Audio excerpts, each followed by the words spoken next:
Welcome to news watch. మేము కాంగ్రెస్ పార్టీకి ఓటేయమని చెప్పి నా తల్లిదండ్రులకి నేనే చెప్పినా. ఎందుకంటే మా తాతకి 2000 నుంచి 4000 రూపాయల పెన్షన్ ఇస్తామన్నాడు.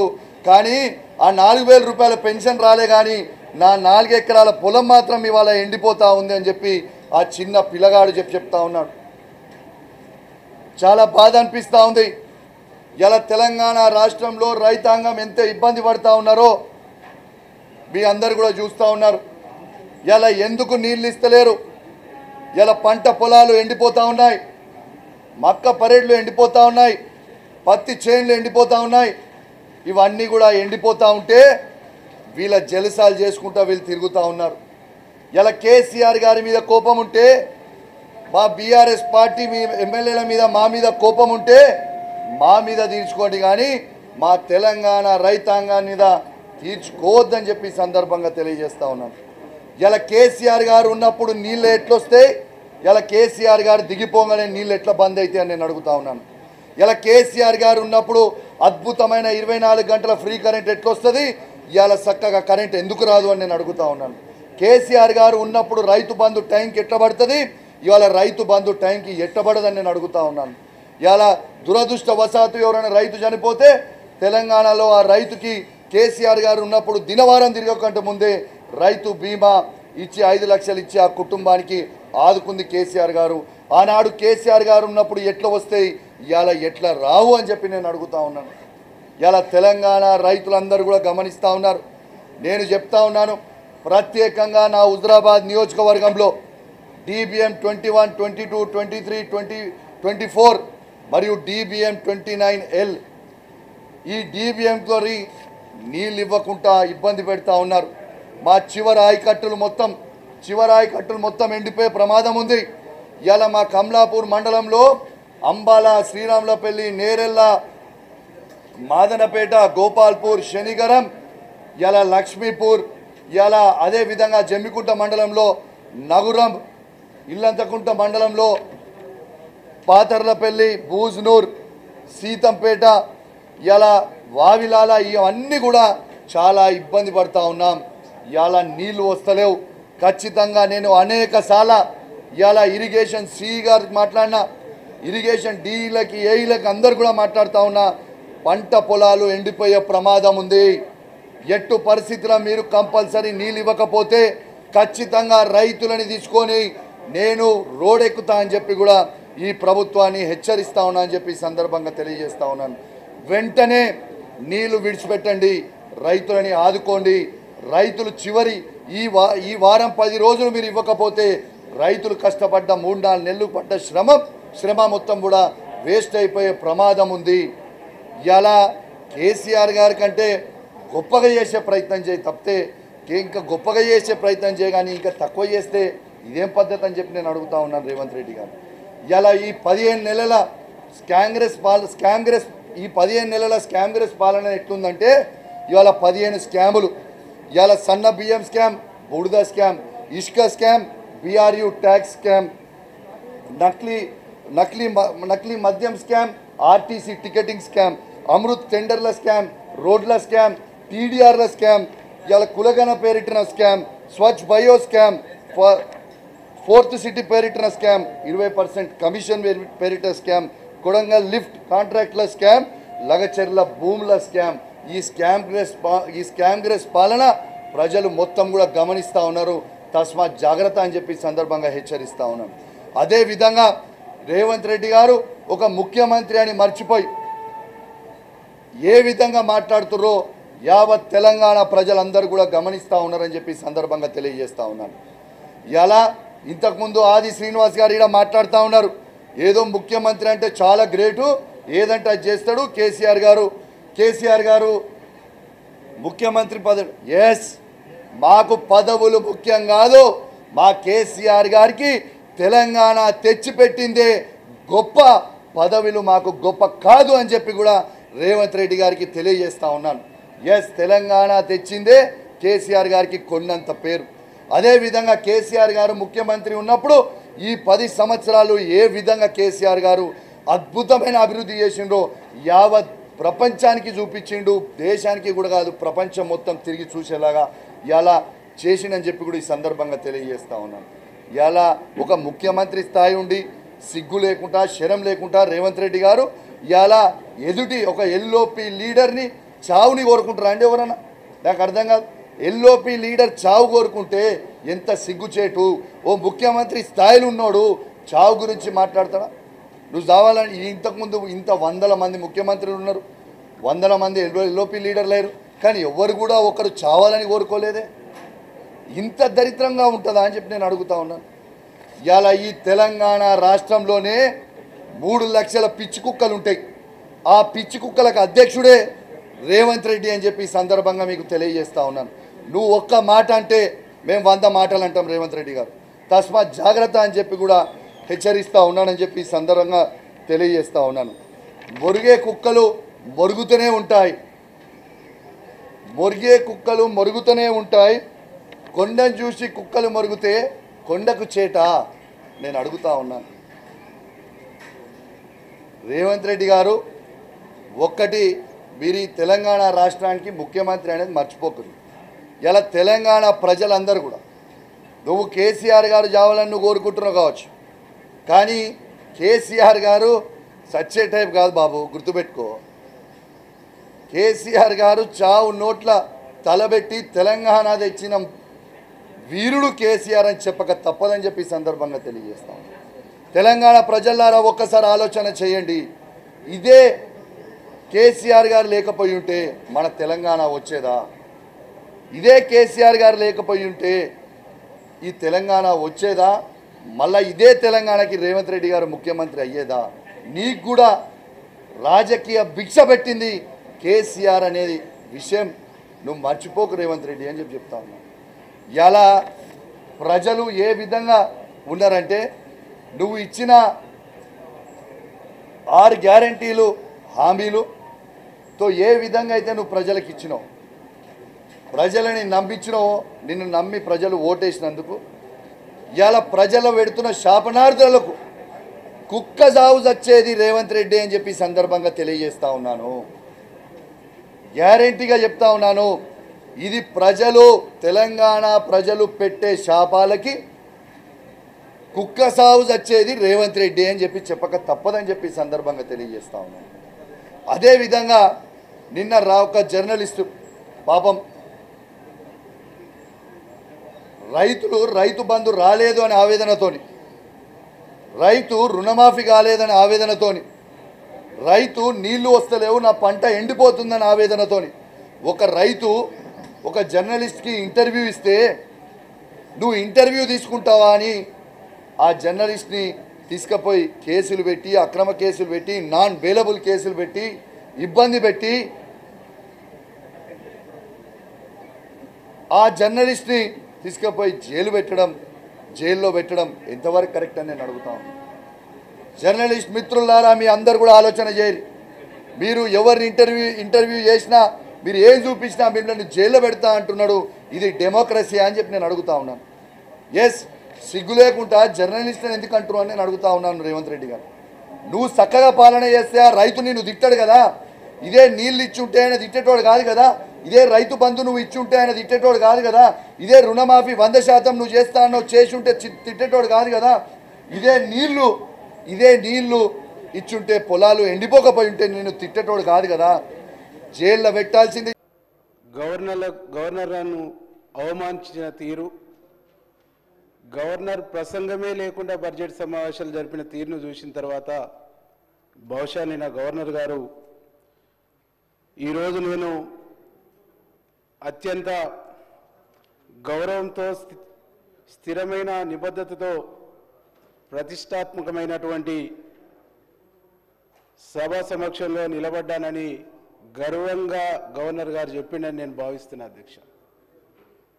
అధ్యక్ష, గవర్నర్ గారు అంత నిండు మనసుతోని ఈ ప్రభుత్వం చేసినటువంటి, ఈ ప్రభుత్వం 14 నెలలుగా అందించినటువంటి సుపరిపాలనను ప్రస్తావిస్తుంటే అక్కడ అరుపులు కేకలు చూసి బయట ప్రజలు నవ్వుకుండ్రు. అధ్యక్ష, మేము బయటికి వెళ్ళిన తర్వాత అంటుండ్రు గవర్నర్ స్పీచ్ని వినేటువంటి ఓపిక లేని ప్రతిపక్షం అవసరమా తెలంగాణకు అని చెప్పేసి ప్రజలు మాట్లాడుతున్నారు అధ్యక్ష.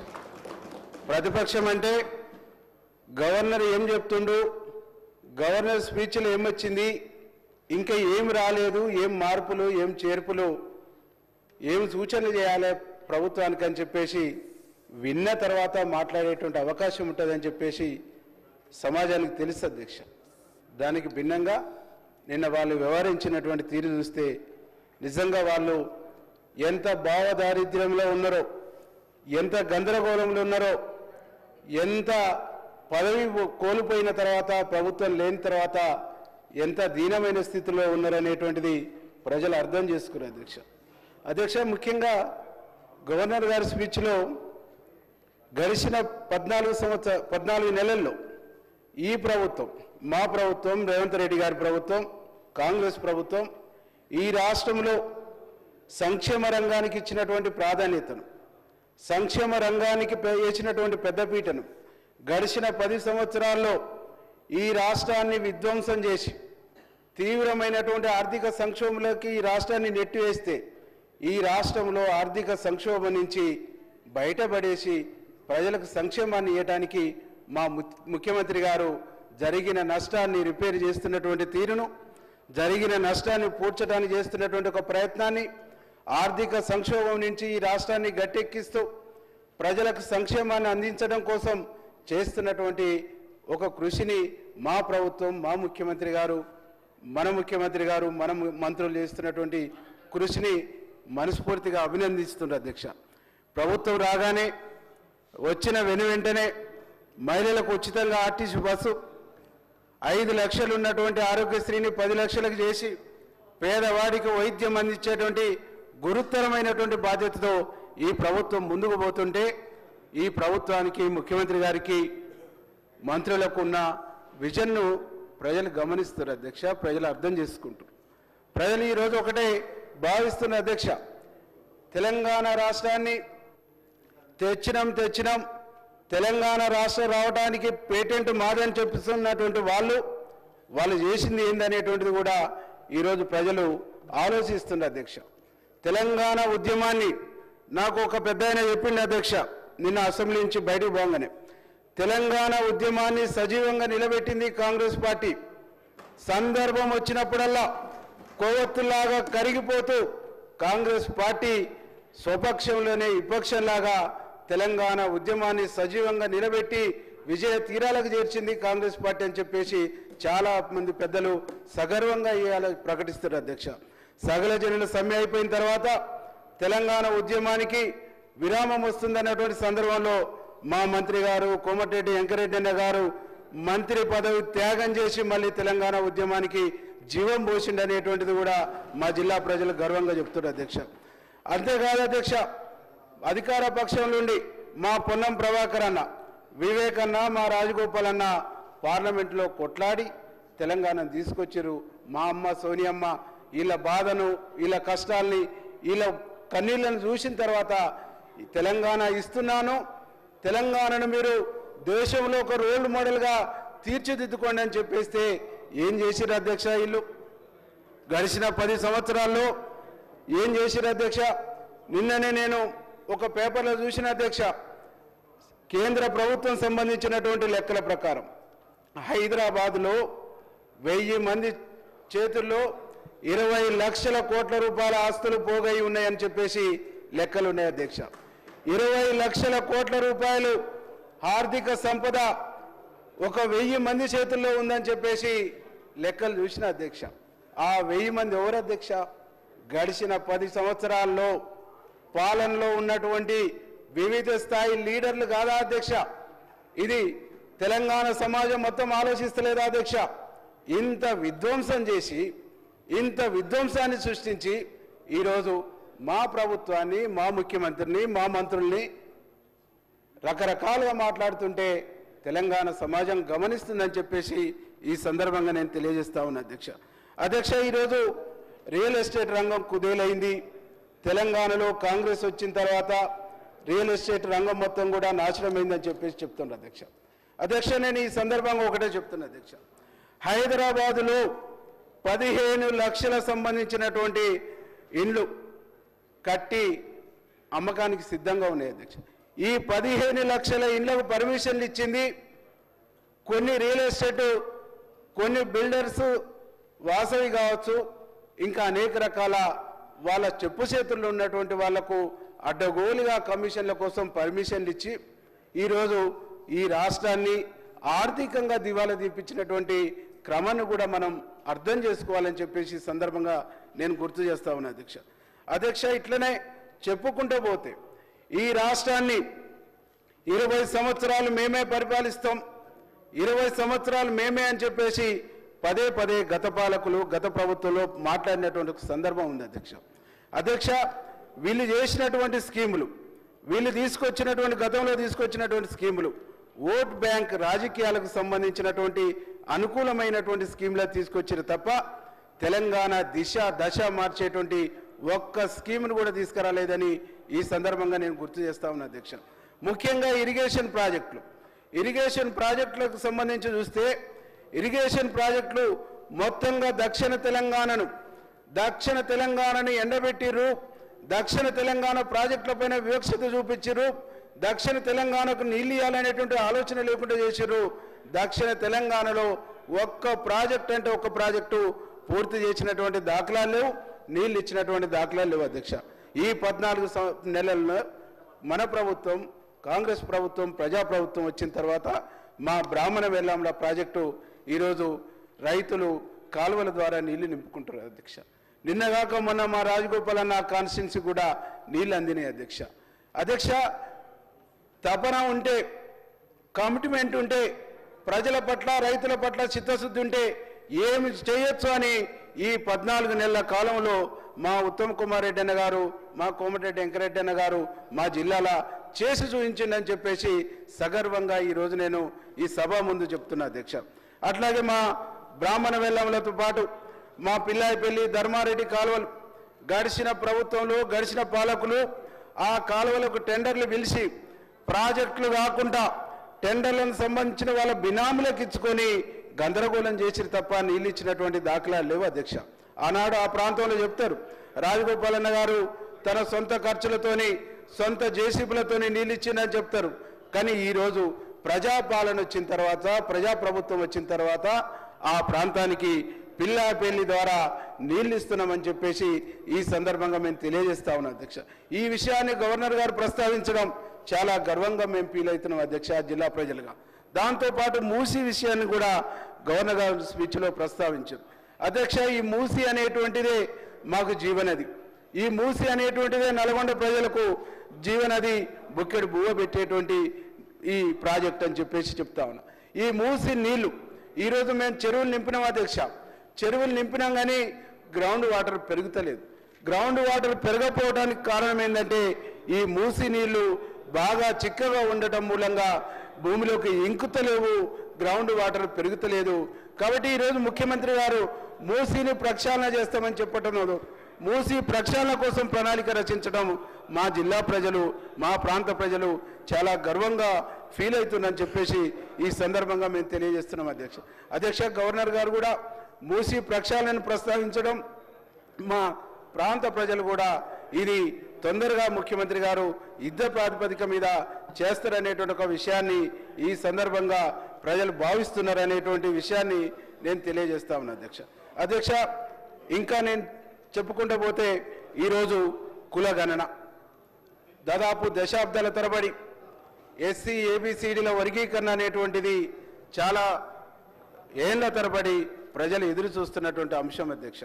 ఈ అంశానికి కూడా గౌరవ ముఖ్యమంత్రి గారు చొరవ తీసుకొని సుప్రీంకోర్టు జడ్జిమెంట్ రాగానే ముఖ్యమంత్రి గారు, మా మంత్రివర్యులు దామోదరం రాజనరసన్న గారు వీళ్ళిద్దరూ కూడా చొరవ తీసుకొని సుప్రీంకోర్టులో అఫిడవిట్ చేసి ఈరోజు వర్గీకరణ కేటగరైజేషన్ కూడా షమీమ్ అఖ్తర్ గారి కమిషన్ ఏర్పాటు చేసి వేగంగా దాన్ని పూర్తి చేస్తున్నందుకు కూడా మేము ఈ సందర్భంగా ఈ అంశాన్ని కూడా గవర్నర్ గారు ప్రస్తావించినందుకు గవర్నర్ గారికి మనస్ఫూర్తిగా ధన్యవాదాలు తెలియజేస్తున్నాం అధ్యక్ష.